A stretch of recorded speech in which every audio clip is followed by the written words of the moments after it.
अहिल्याबाईच्या चौंडी जन्मस्थानी मुख्यमंत्री आणि उपमुख्यमंत्र्यांच्या उपस्थितीत आपला महालक्ष्मीचा आराखडा आणि ज्योतिबाचा आराखडा याला मंजुरी मिळाली।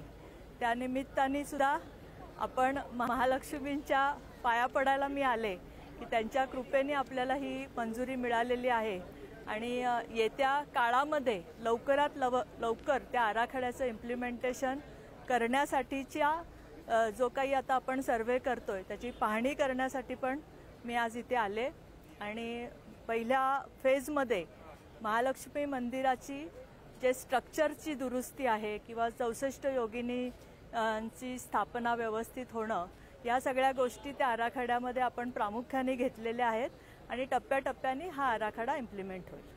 अशाच नवनवीन अपडेट्ससाठी डिजिटल कोल्हापूर चॅनेलला सबस्क्राइब करायला विसरू नका। आमच्या फेसबुक इन्स्टालाही नक्की फॉलो करा।